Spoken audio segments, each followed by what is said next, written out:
আল্লাহ রাব্বুল আলামিন এবং তার প্যারা নবী মুহাম্মদ রাসূলুল্লাহ সাল্লাল্লাহু আলাইহি ওয়াসাল্লাম ফরমায়েছেন, 15 প্রকার মানুষ হাসরের ময়দানে, হাসরের মাঠে অপমানিত হবে। 15 প্রকার মানুষ। কয় প্রকার? 15 প্রকার। 1 নম্বর হল কাফের এবং অপরাধী। আল্লাহ রাব্বুল আলামিন কোরআনুল কারীমের সূরা বনী ইসরাঈলের 97 নম্বর আয়াতে রব্বুল আলামিন বলেন, وَنَحْشُرُهُمْ يَوْمَ الْقِيَامَةِ عَلَى وُجُوهِهِمْ عُمْيًا وَبُكْمًا وَصُمًّا।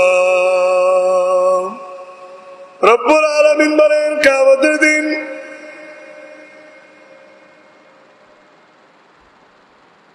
কিয়ামতের দিন আমি তাদের সমবেত করব, তাদের মুখে বোর দিয়ে চলা অবস্থায়, অন্ধ অবস্থায়, মূর্খ অবস্থায়, বধির অবস্থায়। রব্বুল আলামিন বলেন, কিয়ামতের দিন কাফেররা, অপরাধীরা মুখে বোর দিয়ে উঠবে, কেউ বোবা অবস্থায়, কেউ বধির অবস্থায় হাসরের ময়দানে উঠে দাঁড়াবে। কাফের কারা? রব্বুল আলামিন বলে, যারা আমার সাথে শরীক করেছে, শিরক করেছে, তারা হলো কাফের।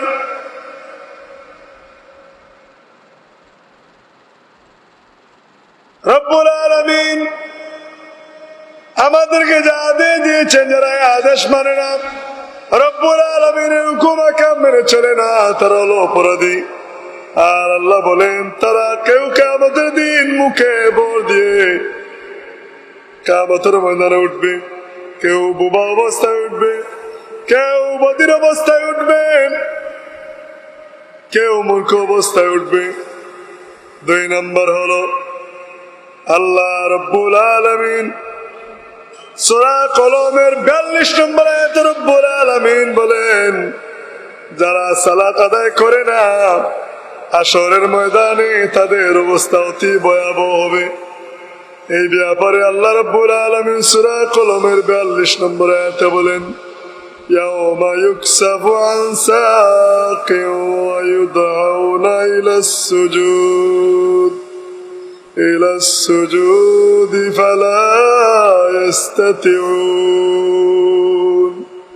আল্লাহ রাব্বুল আলামিন বলেন, সেই দিন তার পায়ের গোছাকে আমি রব্বুল আলামিন উন্মুক্ত করে দিব, বড় করে দিব, এবং তাদেরকে সেজদা করার জন্য রব্বুল আলামিন আহ্বান করবেন, বলবেন, কিন্তু তারা সেই দিন সেজদা করতে পারবে না।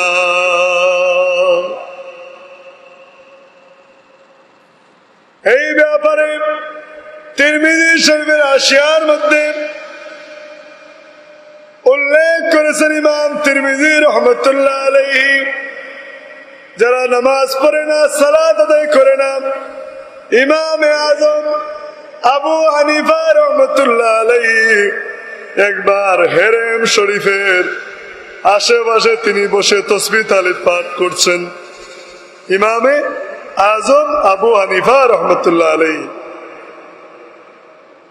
এমন সময় একজন শিকারী বনের নিকৃষ্ট পানি, জঙ্গলের জানোয়ার শুকরকে তীর দ্বারা নিক্ষেপ করার জন্য তাড়া করছে, মানা দৌড়ে আনিয়ে আসছে।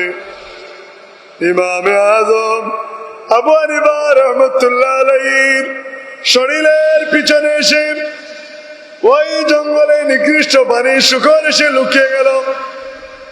ইমামে আজম আবু হানিফা রহমতুল্লাহ আলাইহি তিনি যখন দেখলেন বনে নিকৃষ্ট পানি শুকর, ইমামে আজম আবু হানিফা রহমতুল্লাহ আলাইহির পিছনে এসে দাঁড়ালো। তিনি খেয়াল করলেন সামনে তাকিয়ে দেখলেন একজন শিকারী তীর দ্বারা আঘাত করার জন্য দৌড়ে আসতেছে।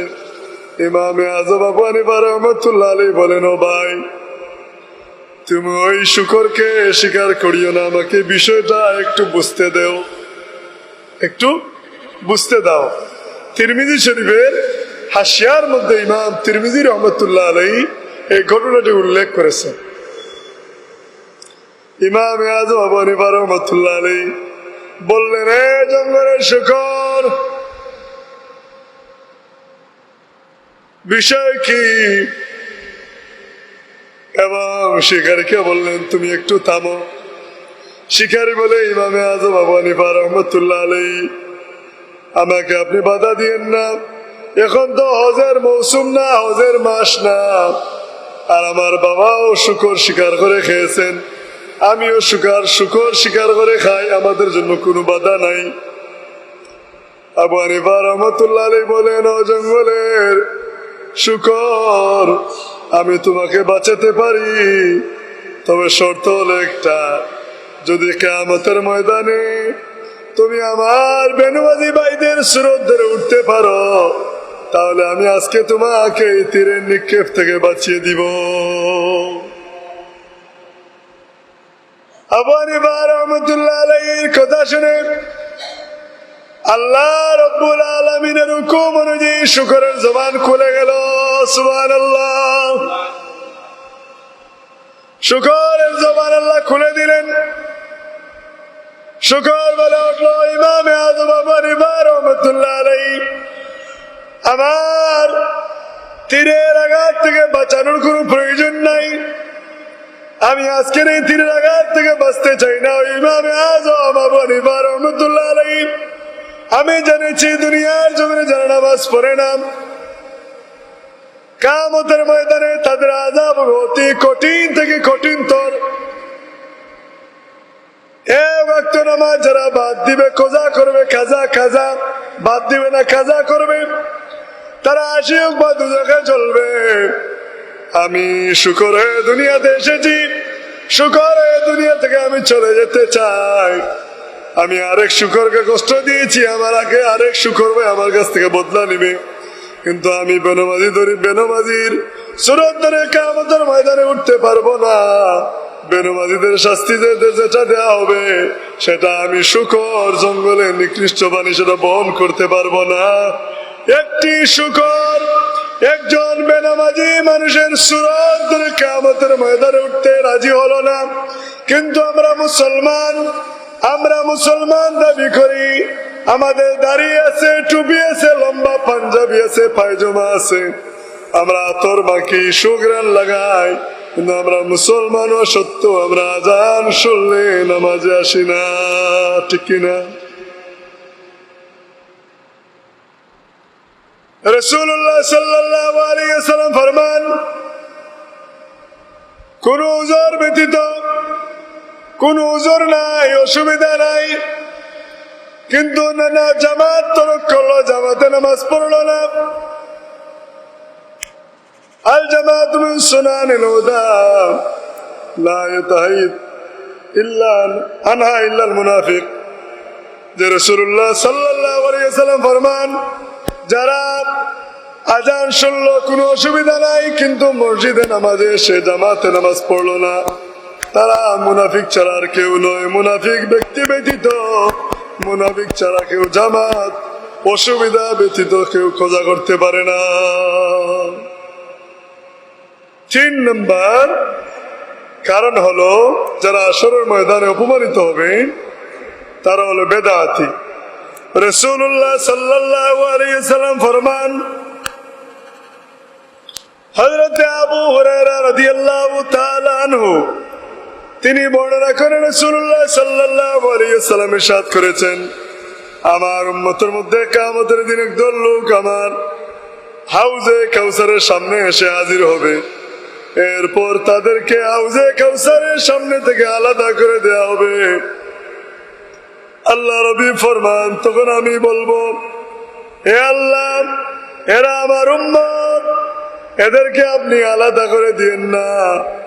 তখন আল্লাহ নবী ফরমান, রব্বুল আলামিন বলবেন, ও আমার হাবিব মুহাম্মদ রাসূলুল্লাহ সাল্লাল্লাহু আলাইহি ওয়াসাল্লাম, এরা দিনের মধ্যে নতুন বিষয় সৃষ্টি করেছে, এই বিষয়ে নিশ্চয়ই আপনার জানা নেই, এজন্য তাদেরকে আমি হাউজে কাউসারের সামনে থেকে আলাদা করে দিতেছি। বুখারী শরীফের 6585 নম্বর হাদিসে হযরতে আবু হুরায়রা রাদিয়াল্লাহু তাআলা আনহু তিনি বর্ণনা করেছেন, আল্লাহর হাবিব ফরমান, হাউজে কিয়ামতের ময়দানে আমার হাউজে কাউসারের সামনে আমার উম্মতদেরকে হাজির করা হবে, তারা হাজির হবে, কিন্তু সেই সময় তাদেরকে এই হাউজে কাউসার থেকে আলাদা করে দেওয়া হবে। তখন আমি নবী মুহাম্মদ রাসূলুল্লাহ সাল্লাল্লাহু আলাইহি ওয়াসাল্লাম বলবো যে এরা আমার উম্মত, তাদেরকে এখান থেকে আলাদা করে দিয়েন না। তখন বলা হবে যে আমার হাবিব মুহাম্মদ রাসূলুল্লাহ সাল্লাল্লাহু আলাইহি ওয়াসাল্লাম, আমি তাদেরকে, আপনি জানেন না, তারা আপনি যখন দুনিয়া থেকে চলে আসেন তখন তারা দিনের মধ্যে নতুন বিষয় সৃষ্টি করেছে, ফিতনা সৃষ্টি করেছে, যা আপনার জানা নেই। 4 নম্বর হলো যারা যাকাত দেয় না। বুখারী শরীফের 1460 নম্বর হাদিসে রাসূলুল্লাহ সাল্লাল্লাহু আলাইহি ওয়াসাল্লাম ফরমান, যারা যাকাত দেয় না কিয়ামতের দিন তাদের সম্পদ জাহান্নামের আগুনে গরম করে পাত তৈরি করা হবে এবং তা দিয়ে তাদেরকে শাস্তি দেওয়া হবে। নাউজুবিল্লাহ। যারা যাকাত দেয় না, অনেকের উপরে যাকাত ফরজ, কিন্তু বুদ্ধি করে বাঁচার কৌশল অবলম্বন করে শাড়ি মানুষকে দেয়। শাড়ি দিলে হবে না, 150 টাকা শাড়ি গার্মেন্টসে অর্ডার দিয়া, রিজেক্ট যেই মালগুলো আছে, রিজেক্ট চিনেননি আপনারা, যেগুলো বিদেশে পাচার হয় না এবং দেশে স্পেশাল কোম্পানিগুলো নেয় না, এমন রিজেক্ট কাপড়গুলি মানুষ 150, 200, 120, 280, 220 দিয়ে কিনে 300-400 দিয়ে দিল ঈদ উল ফিতর, ঈদ উল আজহা যাকাত। এইভাবে যাকাত দিলে যাকাত আদায় হবে না। হিসাব করে, পুঙ্খানুপুঙ্খভাবে হিসাব করে যাকাত দিতে হবে। হাজিরিন কিরাম, 5 নম্বর যেই মানুষগুলো হাসরের ময়দানে অপমানিত হবে তারা হলো সুদখোর। দুরূদ শরীফ পড়ুন, সাল্লাল্লাহু মুহাম্মাদ সাল্লাল্লাহু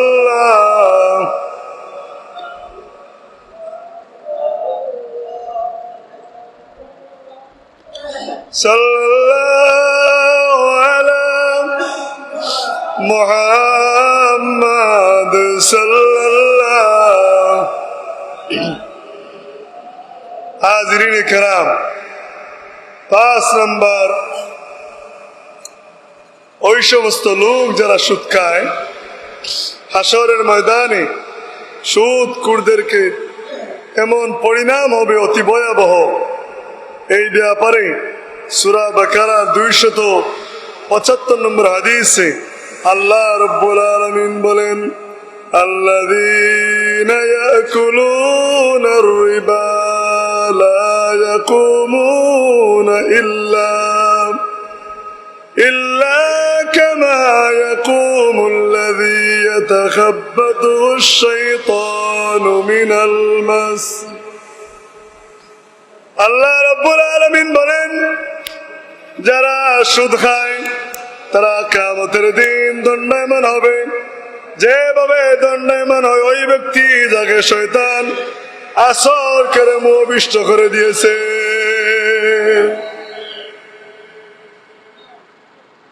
আল্লাহ রাব্বুল আলামিন বলেন, কিয়ামতের ময়দানে সুদখোরদের এমন অবস্থা হবে, যারা দুনিয়ার জমিনে সুদ খায়, সুদের লেনদেন করে, সুদের সাক্ষ্য দেয়, সুদ সম্পর্কে লেখে, তারা একই অপরাধী, সমান অপরাধী। রাসূলুল্লাহ সাল্লাল্লাহু আলাইহি ওয়াসাল্লাম ফরমান, সুদ করে সর্বনিম্ন গুনাহ হলো আপন মায়ের সাথে জিনায় লিপ্ত হলো। নাউজুবিল্লাহ। কিন্তু এখন দেখা যায় সমাজে বলবে, আমি তো উপকার করতেছি, এটা আমার ব্যবসা, অত বিপদে পড়ছে আমি এজন্য দিয়ে আনতেছি। সুদখোরদের এমন অবস্থা হবে যেটা বলার বাহিরে।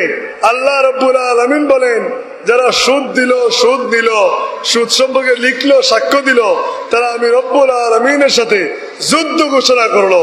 কেউ কি আল্লাহর সাথে যুদ্ধ ঘোষণা করে পারবে? আল্লাহর সাথে কেউ যুদ্ধ ঘোষণা করে পারবে না। আর যারা সুদ খাবে তারা দুনিয়াতেও লাঞ্ছিত হবে, আখিরাতেও লাঞ্ছিত হবে। কঠিন কঠিন বেমার তাদেরকে আশ্রয় করে নিয়ে নিবে। 6 নম্বর হলো অহংকার। অহংকার আল্লাহ রাব্বুল আলামিনের চাদর। যারা অহংকার করে কিয়ামতের ময়দানে তারা লাঞ্ছিত এবং অপমানিত হবে। হাদিসে এসেছে, তিরমিজি শরীফের 2492 নম্বর হাদিসে হযরতে আমর ইবনে শুআইব রাদিয়াল্লাহু তাআলা তিনি বর্ণনা করেছেন, তার পিতা থেকে রাসূলুল্লাহ সাল্লাল্লাহু আলাইহি ওয়াসাল্লাম ফরমান, ইউহশারুল মুতাকাব্বিরুনা ইয়াউমাল কিয়ামাতি আমসালুল নার ফি সুওয়ারির রিজাল ইয়াগশাহুম। আল্লাহ রাসূল সাল্লাল্লাহু আলাইহি ওয়াসাল্লাম ফরমান, অহংকারী ব্যক্তিদেরকে কিয়ামতের দিন ক্ষুদ্র ক্ষুদ্র পিঁপড়ার ন্যায় সমবেত করা হবে। ক্ষুদ্র ক্ষুদ্র পিঁপড়ার ন্যায় তারা সমবেত হবে, একত্রিত হবে। তাদের চারদিকে অপমান ও লাঞ্ছনা তাদেরকে ঘিরে ফেলবে। আল্লাহ রাব্বুল আলামিন বলেন, যারা অহংকার করে তাদেরকে রব্বুল আলামিন পছন্দ করেন না। অহংকার এমন জিনিস, যেই জিনিসের কারণে লোভ, হিংসা, অহংকার, এই 3 জিনিস মানুষকে ধ্বংস করে ফেলে, আপনার নেক আমলকে জ্বালিয়ে দেয়। রাসূলুল্লাহ সাল্লাল্লাহু আলাইহি ওয়াসাল্লাম ফরমায়েছেন, অহংকার এমন এক জিনিস যেইভাবে লাকড়ি আগুন ধরিয়ে দিলে, জ্বালিয়ে দিলে জ্বলে অঙ্গার হয়ে যায়, একইভাবে অহংকার যখন আপনার ভিতরে চলে আসবে তখন আপনার নেক আমল এইভাবে অহংকার আপনাকে জ্বালিয়ে দিলে ছাই করে দিবে। 7 নম্বর হলো, যারা হাশরের ময়দানে অপমানিত হবে তাদের মধ্যে এক গুরু মানুষ হলো দ্বিমুখী ব্যক্তি। বুখারী শরীফের 6058 নম্বর হাদিসে হযরত আবু হুরায়রা রাদিয়াল্লাহু তাআলা আনহু তিনি বর্ণনা করেন, রাসূলুল্লাহ সাল্লাল্লাহু আলাইহি ওয়াসাল্লাম ফরমান, তোমরা কিয়ামতের দিন সর্বাপেক্ষা মন্দ লোক ওই ব্যক্তিকে দেখতে পাবে যে দ্বিমুখী। সে এক মুখ নিয়ে তাদের কাছে আসে এবং আরেক মুখ নিয়ে ওদের কাছে যায়। তারা হলো দ্বিমুখী ব্যক্তি। আছে না নাই? সমাজে এটা অ্যাভেলেবেল। আপনাকে বলবে, ভাই আপনার মতো মানুষ নাই। আর আপনার যখন ছায়া আর দেখতে পাবে না, আড়াল হয়ে যাবে, তখন আরেকজনকে বলবে ওই লোকটা ভালো না, বন্ধু আপনিই ভালো। এমন লোক হরও পাওয়া যায়। এমন লোকের দুনিয়াতেও শান্তি নেই, আখিরাতেও শান্তি নেই। 8 নম্বর হলো অন্যায়ভাবে হত্যাকারী। হাশরের ময়দানে নিহত ব্যক্তি তার হত্যাকারীকে তার মাথা এবং চুল ধরে নিয়ে এসে আল্লাহর কাছে অভিযোগ করবে। কেউ যদি কাউকে অন্যায়ভাবে আঘাত করে, হত্যা করে, কিয়ামতের ময়দানে তিরমিজি শরীফের 3026 নম্বর হাদিসে রাসূলুল্লাহ ফরমায়েছেন, আঘাতপ্রাপ্ত ব্যক্তি যে আঘাত করেছিল, হত্যা করেছিল, ওই ব্যক্তির চুল এবং মাথা ধরে আল্লাহর দরবারে এসে অভিযোগ করবে। ওই দিন কি আর বাঁচা যাবে? ওই দিন আর আপনার সেই শক্তি, সেই সামর্থ্য থাকবে না, বাঁচতে পারবেন না। 9 নম্বর হলো আত্মহত্যাকারী। আত্মহত্যা মহাপাপ। আত্মহত্যাকারী যে বস্তু দ্বারা নিজেকে হত্যা করেছে, কিয়ামতের দিন তাকে সেই বস্তু দ্বারাই তাকে শাস্তি দেওয়া হবে। নাউজুবিল্লাহ। বুখারী শরীফের 6105 নম্বর হাদিসে রাসূলুল্লাহ ফরমায়েছেন, আত্মহত্যাকারী ব্যক্তিকে সে যেই বস্তু দ্বারা আত্মহত্যা করেছে, বিষপান অথবা যদি সে গলায় ফাঁসি দিয়ে ঝুলে আত্মহত্যা করে, তার ওইভাবে তাকে কিয়ামতের ময়দানে শাস্তি দেওয়া হবে। 10 নম্বর হলো পেশাদার ভিক্ষুক। হযরত ইবনে ওমর রাদিয়াল্লাহু তাআলা আনহু তিনি ফরমান, আল্লাহ নবী বলেছেন, লা তাযালুল মাসালাতি বিআহাদিকুম হাত্তা ইয়ালকাল্লাহি ওয়া লাইসা ফি ওয়াজহিহি মাযআতুল লাহমি। তোমাদের কেউ কেউ মানুষের কাছে ভিক্ষা চাইতে চাইতে আল্লাহর সাথে এমন অবস্থায় মিলিত হবে যে তার মুখমণ্ডলে গোশতের কোনো টুকরা অবশিষ্ট থাকবে না। বুখারী শরীফের 1474 নম্বর হাদিসে আল্লাহ নবী ফরমায়েছেন। 11 নম্বর হলো নিজের সন্তানকে অস্বীকারী। এটা বর্তমানে পাওয়া যায় আবু দাউদ শরীফের 2263 নম্বর হাদিসে আল্লাহ নবী ফরমান, নিজের সন্তানকে অস্বীকারী আল্লাহ সমস্ত মানুষের সামনে তাকে অপমানিত করবেন হাশরের ময়দানে। সন্তান তো ভুল করতেই পারে, তাই বলে কি সন্তানকে অস্বীকার করে যায়? একজন মা কখনো বলতে পারে না, বাবা বলে যায়। মা যে কত কষ্ট করে একজন সন্তানকে দুনিয়া জমিনে প্রসব করেন, আল্লাহ রাব্বুল আলামিনের হুকুম অনুযায়ী দুনিয়াতে আসে, সেই কষ্ট যদি দুনিয়ার কোন মানুষ, পুরুষ মানুষ বুঝতো, তাহলে কেউ বিয়ে করতো না, সবাই পাহাড় জঙ্গলে চলে যেত। 12 নম্বর হলো একাধিক স্ত্রীর ক্ষেত্রে বেইনসাফ করে। হযরত আবু হুরায়রা রাদিয়াল্লাহু তাআলা আনহু তিনি ইরশাদ করেছেন, আবু দাউদ শরীফের 2133 নম্বর হাদিসে আল্লাহ নবী ফরমান, মান কানাত লাহু ইমরাতান ফামালা ইলা ইদাহুমা জaa ইয়াউমাল কিয়ামতি ওয়া শিক্কুহু মাইল। যার দুইজন স্ত্রী আছে, দুইজন স্ত্রী থাকা অবস্থায় একজনের প্রতি ঝুঁকে পড়লো, কিয়ামতের দিন আল্লাহ রাব্বুল আলামিন তাকে পঙ্গু অবস্থায় উপস্থিত করবেন। অনেকের দুই স্ত্রী আছে না, দেখা যায় একজনকে বেশি ভালোবাসে না, একজনের দিকে ঝুঁকে পড়ে। আল্লাহ নবী ফরমায়েছেন, ওই ব্যক্তি কিয়ামতের দিন পঙ্গু অবস্থায় আল্লাহ রাব্বুল আলামিন তাকে তুলবেন। তাও শেষ না, ইসলামের শরীয়তের বিধান অনুযায়ী চাই বিয়ে করে যায়। কোন নতুন বের করছে মাসালা, কই থেকে যে বের করে বলে সাত বিয়ে করা যায়। ওয়াইদ ইসলামে সালাসা আরবা, ওয়াইদ এক বিয়ে। একজনকে যদি আপনি পরিপূর্ণ তার ভরণ পোষণ দিতে পারেন, তার সাথে ইনসাফের আচরণ করতে পারেন, তাহলে ইসলামে দুইজনকে ভালো করে দিতে পারেন, তিনজনকে ভালো করে দিতে পারেন 4। আর যদি আপনি কাউকেই দিতে পারেন না, তাহলে আল্লাহ বলছেন তুমি রোজা রেখে আল্লাহ আল্লাহ করে দিন কাটিয়ে নাও। স্ত্রীদের সাথে রাসূলুল্লাহ সাল্লাল্লাহু আলাইহি ওয়াসাল্লাম ফরমায়েছেন, কোন পুরুষ যেন কোন মহিলাকে তার গালের মধ্যে আঘাত না করে, সেটা নিষেধ। আর অধিকাংশ ছেলেরা বিয়ে করে স্ত্রীকে হাত দ্বারা, জুতা দ্বারা, যে কোনো কিছু দ্বারা চেহারার মধ্যে, চেহারার বিকৃতি রাসূলুল্লাহ চান না। কিয়ামতের ময়দানে তাদের আযাব ভয়াবহ হবে। 13 নম্বর হলো বান্দার প্রতি জুলুম করে। এই ব্যাপারে আল্লাহ নবী ফরমান, বুখারী শরীফের 2889 নম্বর হাদিসে আল্লাহ নবী ফরমান, আয-যুলমু যুলুমাত ইয়াউমাল কিয়ামাহ।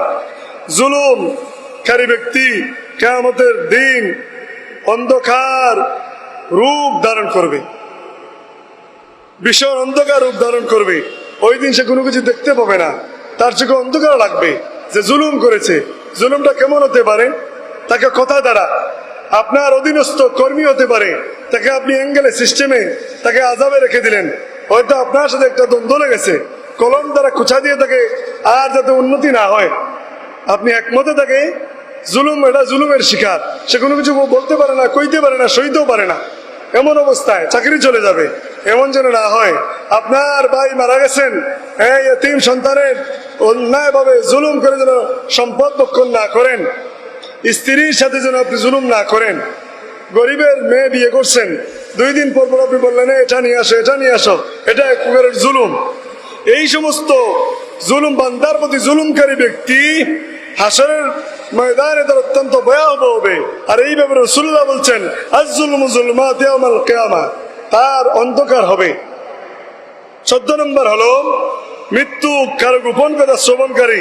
কিয়ামতের দিন তার কানের মধ্যে আল্লাহ রাব্বুল আলামিন সীসা ঢেলে দিবেন, সীসা ঢেলে দিবেন।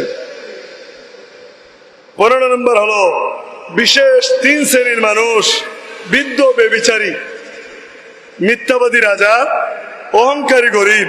মুসলিম শরীফে 196 নম্বর হাদিসে রাসূলুল্লাহ ফরমান, বিশেষ 3 শ্রেণীর মানুষের মধ্যে 1 নম্বর হলো বৃদ্ধ বেবিচারী। পুরুষ লোক বৃদ্ধ হয়ে গেছে, তারপরে তার আগের খাসিয়ত ছাড়ে দিতে পারে না। নাতির অন্যায় টান দেয় রাস্তায়, নাতি কি করো, এই যে এ নিয়ে কথা বলা, এগুলো তো জিনা। রাস্তায় আপনি কথা বলবেন কেন? বিশেষ প্রয়োজন বাড়িতে বলেন, রিক্সায় উঠে অনেক বৃদ্ধ লোক, আমি নিজে সাক্ষী, রিক্সায় উঠে মহিলার কাছে বারবার এইভাবে ধাক্কা দেয়, আরাম পায়। এই যে তার অভ্যাস খারাপ, এই অভ্যাস ছাড়তে হবে। আরেকজনের বউ গোসল করে সে এইভাবে তাকায়, আছে না নাই? এগুলো আছে সমাজে। কোনো হরর ছেলের বউ বাথরুমে ঢুকছে, সারা ঘরে বাথরুম একটা, তখন বুড়া বারবার শ্বশুর বারবার গিয়ে ধাক্কা দেয় দরজায়। এই যে অভ্যাস খারাপ, এগুলা ঠিক না, এগুলা পরিবর্তন করতে হবে। অতিরিক্ত শক্তি কমানোর একমাত্র রাস্তা হলো, সেটা হলো কম খাওয়া। খাবার যত কম হবে আপনার সেই শক্তি কমে যাবে, শারীরিক শক্তি কন্ট্রোলে থাকবে। রোজা রাখবেন, শারীরিক শক্তি কন্ট্রোলে থাকবে। মিথ্যাবাদী, আল্লাহ বলছেন ইয়া আইয়ুহাল্লাযীনা আমানুত্তাকুল্লাহা ওয়া কুলু কাওলান সাদীদা ইউসলিহ লাকুম আমালাকুম ওয়া ইয়াগফির লাকুম যুনুবাকুম। তোমরা সদা সর্বদা সত্য কথা বলো, আমি আল্লাহকে ভয় করো। আমরা যেন সদা সর্বদা সত্য কথা বলি। অহংকারী গরিব, আল্লাহ তাকে মোটামুটি গরিব রাখছে, কিন্তু তার কথা পাইবেন লম্বা লম্বা, এগুলো ঠিক না। রাসূলুল্লাহ সাল্লাল্লাহু আলাইহি ওয়াসাল্লাম একটি হাদিস হলো, আল্লাহ রাব্বুল দোয়া করতেন যে আল্লাহ আমাকে তুমি সবসময় গরিব অবস্থায় রাখো এবং আমাকে তুমি গরিব অবস্থায় মৃত্যু দান করো। এটার মধ্যে একটা মজা আছে না নাই? মজা আছে। কম চাহিদা, কম খাবার, কম ঘুম, এগুলো রাসূলুল্লাহর সুন্নাত। রব্বুল আলামিন যেন আমাদেরকে 5 ওয়াক্ত নামাজ শান্তিতে পড়া এবং পিতামাতার সাথে ভালো আচরণ করার তৌফিক দান করেন। আল্লাহুম্মা আমিন।